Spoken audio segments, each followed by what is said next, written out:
Question 1. A man wants to place an order by telephone for some office stationery. Listen to the conversation between the woman and the man and answer the questions. First, you have some time to look at questions 1 to 6.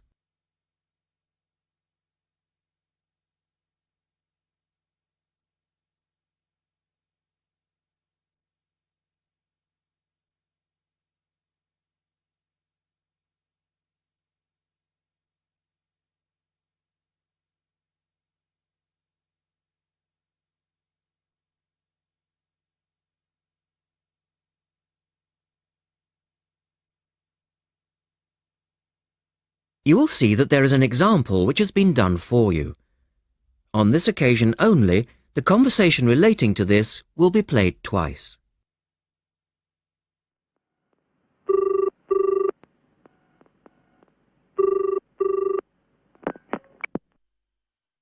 Thank you for calling Millennium Office Supplies. If you would like to place an order, please press 1. Your call has been placed in a queue. A customer service operator will be with you shortly.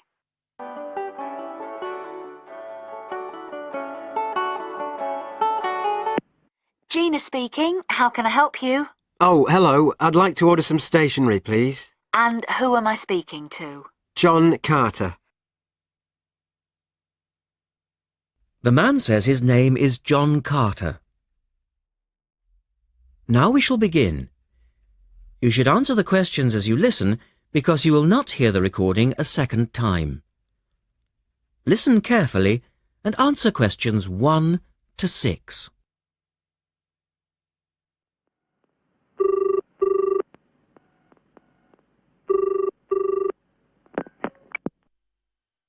Thank you for calling Millennium Office Supplies. If you would like to place an order, please press 1.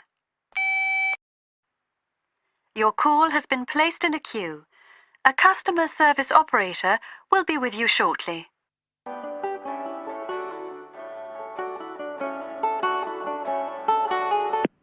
Gina speaking. How can I help you? Oh, hello. I'd like to order some stationery, please. And who am I speaking to? John Carter. Right. Can I just confirm your account number and the name of your company, John? Sure. The account number is 692411. 692411. Right. And you're from Rainbow Computers? No, the company is Rainbow Communications. Oh, OK. I'll just fix that on the system. Communications. And what would you like to order, John? Envelopes. We need a box of A4, that is, normal size envelopes. White, yellow or manila? We'll have the plain white, please. But the ones with the little windows. OK.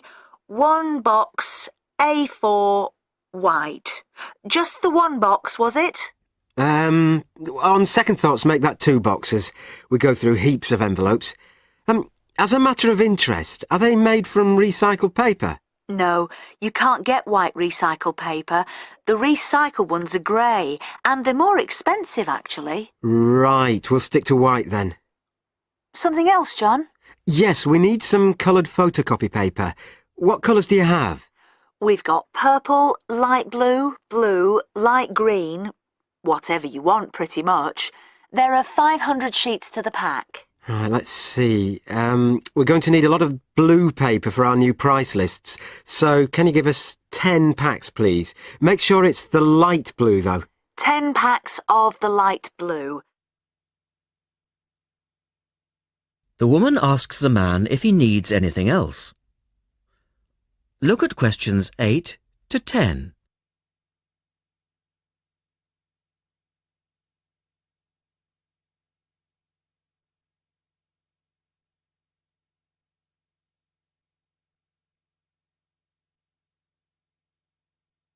Now listen to that conversation and answer questions 8 to 10. Anything else that we can help you with? Let me think. What else do we need? I'm sure there was something else. Pens, paper clips, fax paper, computer supplies, office furniture. Oh yes, we need floppy disks. Do you have those nice coloured ones? Yes, but they're a bit more expensive than the black ones. Oh, that's all right. I'm not paying anyway. Right. Floppy disks. And what about diaries for next year? We've got them in stock already, and it's a good idea to order early. No, I think we're all right for diaries. But something we do need is one of those big wall calendars. You know, one that shows the whole year at a glance. Do you stock those? We certainly do. OK, can you include a wall calendar then, with the other stuff? Just make sure it's got the whole year on the one side. Sure.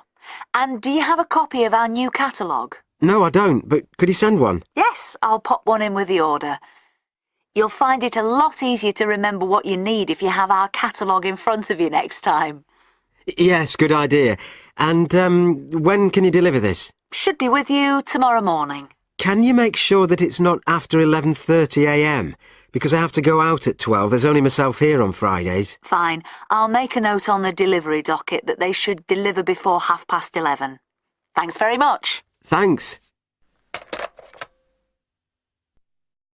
That is the end of section 1. You now have half a minute to check your answers.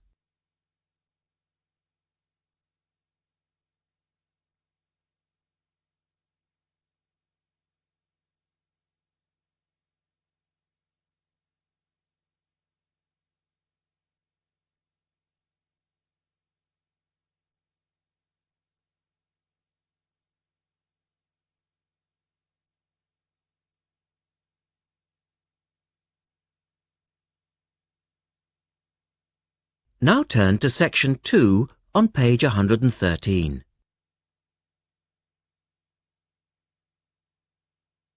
Section 2. You will hear a reporter talking on the radio about an artist's exhibition. Look at questions 11 to 18.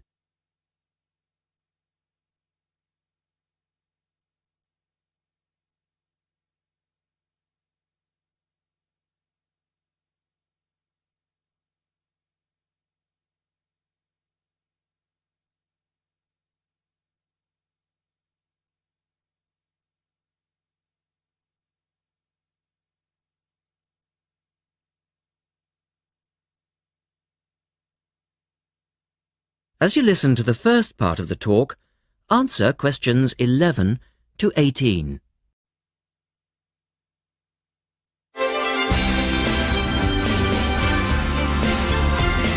And now for some information on local events and activities. A couple of announcements for art lovers and budding artists alike. First, a new collection of artwork is going on show to the public next month in the form of an artist's exhibition. The exhibition will include many different types of art, over 100 different pieces by 58 artists from the local area.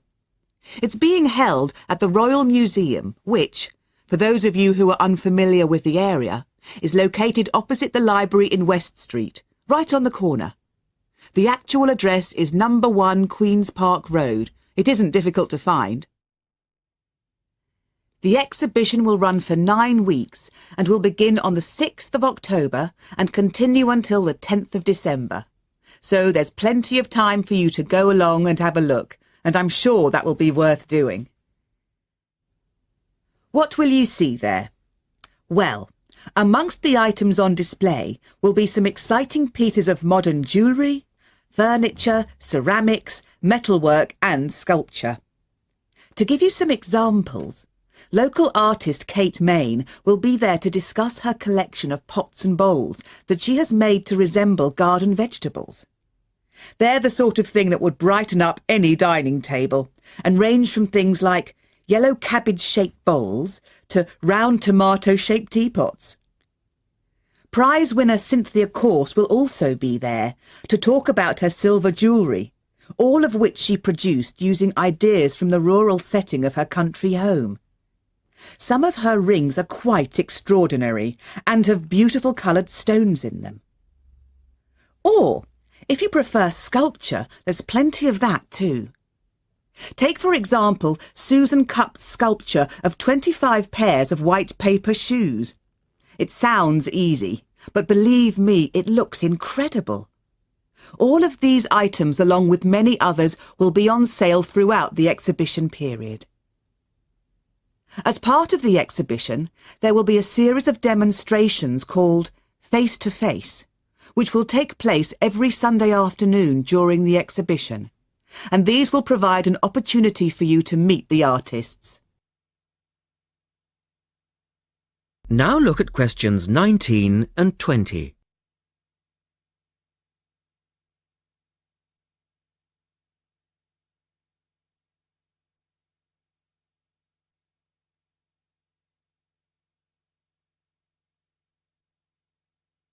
As the talk continues, answer questions 19 and 20. The second set of activities are for those who would prefer to indulge in some artwork themselves. The Artists' Conservatory are holding a series of courses over the autumn period. The courses cover all media and include subjects such as Chinese brush painting, pencil drawing and silk painting. All the tutors are experienced artists. Course sizes are kept to a minimum of 15, and there will be plenty of individual assistance. All the sessions offer excellent value for money and the opportunity to relax in a delightful rural setting. Fees are very reasonable and include the use of an excellent studio and access to the art shop, which you will find sells everything from paper to CDs. And they also include the provision of all materials.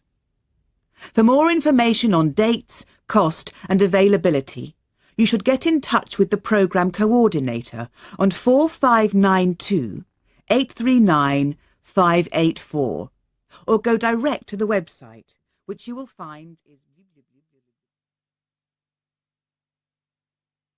That is the end of section 2. You now have half a minute to check your answers.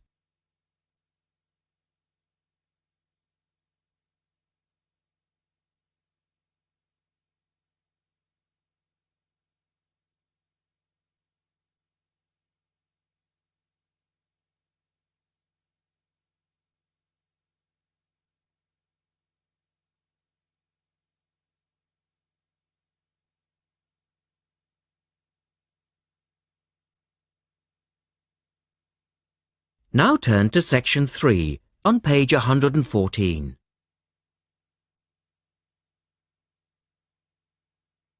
Section 3. In this section, you will hear an interview with a wildlife specialist called Alison Sharp talking about bears. In the first part of the discussion, they are talking about the history of the bear. First, look at questions 21 to 23.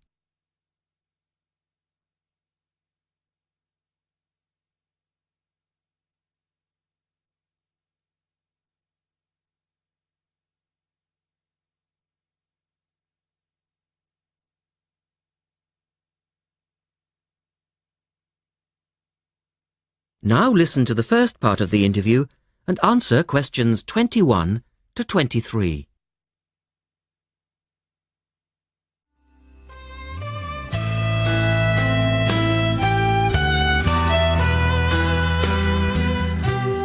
Alison Sharp has spent much of her life researching bears, and in particular, bears in danger of extinction.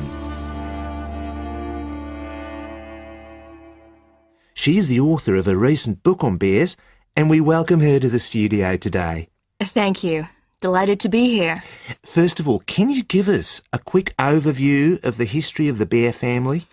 Well, the bears we know today actually have as their ancestors bears which have been evolving for some 40 million years.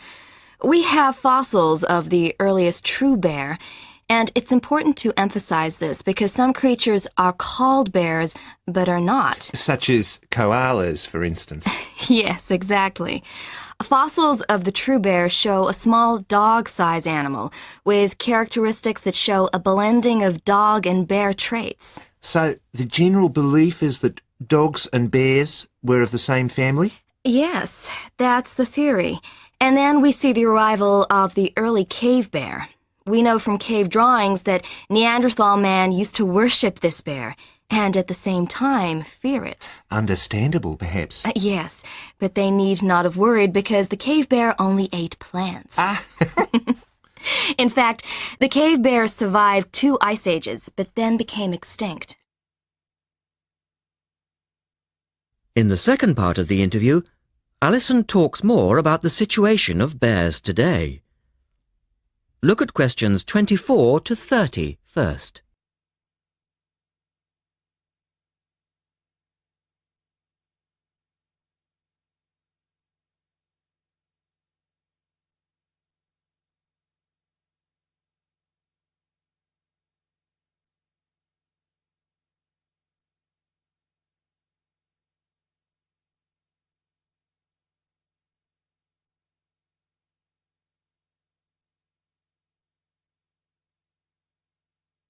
Listen carefully and answer questions 24 to 30. So, how many bears can we find today? And are any of them in danger of extinction? Well, I'll answer your first question first. There are 8 species of bear in all, among them the American black bear and the brown bear, from which evolved the newest species of bear, the polar bear. So, how old is the polar bear? Oh, he's a relative newcomer, just 20,000 years old. And could you tell us a little about them? Which is the largest bear, for instance? Well, the largest bear existing today is either the polar bear or the brown bear. Right. Don't we know? Well, it depends which criteria you use. The polar bear is the heaviest. The male weighs up to 1,500 pounds, but his narrow body actually makes him look smaller than the much more robust brown bear. So, the brown bear appears the biggest. Yes. And the smallest? Well, the sun bear is the smallest of the 8 species. They only weigh between 60 and 145 pounds. That makes him a comparative junior. Yes. And then next we have the so-called giant panda. But that's a small bear too, comparatively speaking. And are all bears meat eaters? No, not at all. In fact, the giant panda is almost entirely herbivorous, living on a diet of 30 types of bamboo. Ah, yes, of course. Pandas are famous for that. And another interesting bear is the sloth bear, which eats insects, particularly termites. He can turn his mouth into a tube and suck the insects out of their nests. So, going back to my second question, are bears really in danger of extinction? Yes, indeed, they are. The sun bear in particular, as they've been hunted almost out of existence. And the habitat of the panda is also being reduced on a daily basis. Can anything be done to reduce the threat to these endangered species? I know, for instance, that it's very hard to breed bears in captivity. Yes. Well, I think that by raising people's awareness generally, we can reduce conflict between humans and animals, to stop the slaughter in parts of the world where bears are still hunted, supposedly in self-defense or to protect livestock, but often quite unnecessarily. And we can also encourage governments to preserve the natural environment of the bear, rather than allow the areas where they live to be systematically destroyed in the name of progress. Yes, of course. And in addition to these global efforts, all profits from the sale of my book will go toward the United Nations Bear Protection Program. That's wonderful. And with the news coming up, thank you for your time, Alison, and best of luck with the book. Thank you very much. That is the end of section 3. You now have half a minute to check your answers.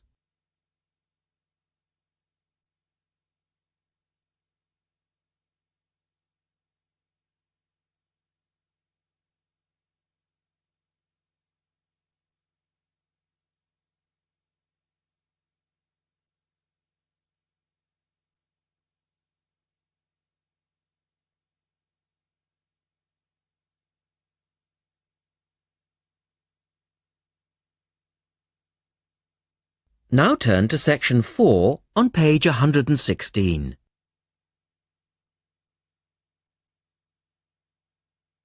Section 4. You will hear a lecturer talking about the solar eclipse in history.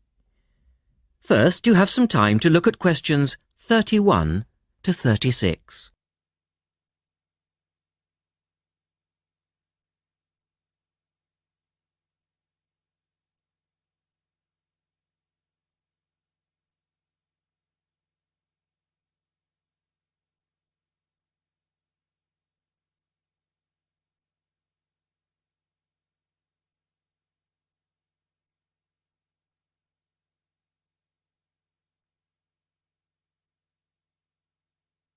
Now listen carefully and answer questions 31 to 36.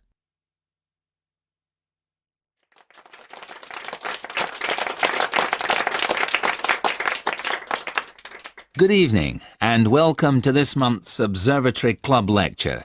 I'm Donald Mackey, and I'm here to talk to you about the solar eclipse in history.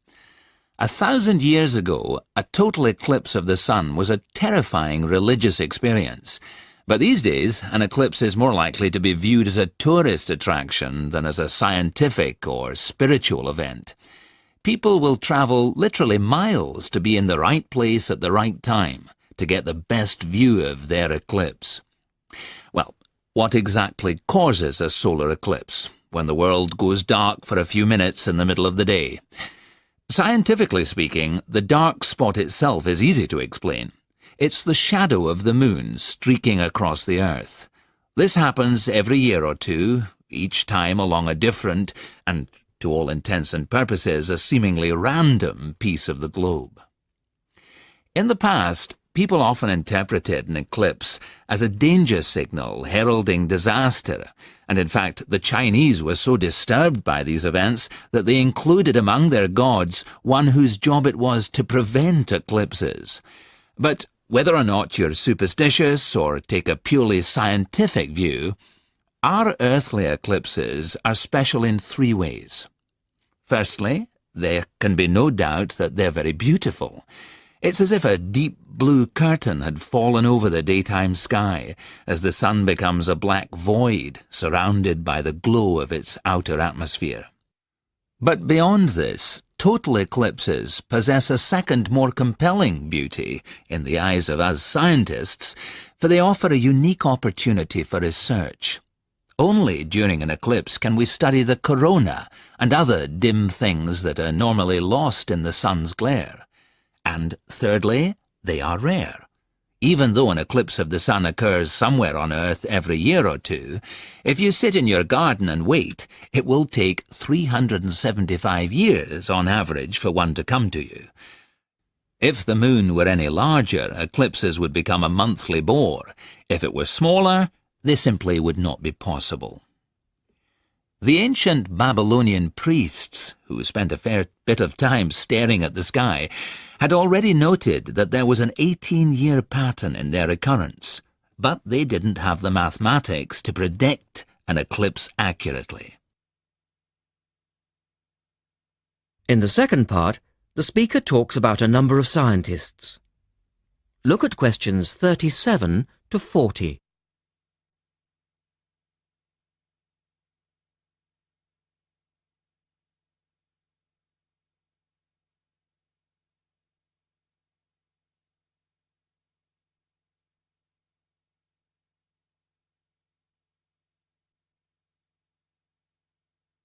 Now listen carefully and complete the table. It was Edmund Halley, the English astronomer, who knew his maths well enough to predict the return of the comet, which incidentally bears his name, and in 1715 he became the first person to make an accurate eclipse prediction. This brought eclipses firmly into the scientific domain, and they've since allowed a number of important scientific discoveries to be made. For instance, in the eclipse of 1868, two scientists, Janssen and Lockyer, were observing the sun's atmosphere, and it was these observations that ultimately led to the discovery of a new element. They named the element helium, after the Greek god of the sun. This was a major find, because helium turned out to be the most common element in the universe after hydrogen. Another great triumph involved Mercury. I'll just put that up on the board for you now. See, there's Mercury, the planet closest to the Sun, then Venus, Earth, etc. For centuries, scientists had been unable to understand why Mercury appeared to rotate faster than it should. Some astronomers suggested that there might be an undiscovered planet causing this unusual orbit, and even gave it the name Vulcan. During the eclipse of 1878, an American astronomer, James Watson, thought he'd spotted this so-called lost planet. But, alas for him, he was later obliged to admit that he'd been wrong about Vulcan and withdrew his claim. Then Albert Einstein came on the scene. Einstein suggested that, rather than being wrong about the number of planets, astronomers were actually wrong about gravity. Einstein's theory of relativity, for which he's so famous, disagreed with Newton's law of gravity in just the right way to explain Mercury's odd orbit. He also realized that a definitive test would be possible during the total eclipse of 1919, and this is indeed when his theory was finally proved correct. So there you have several examples of how eclipses have helped to increase our understanding of the universe. And now let's move on to the social aspects, and I think you'll find... That is the end of section 4. You now have half a minute to check your answers.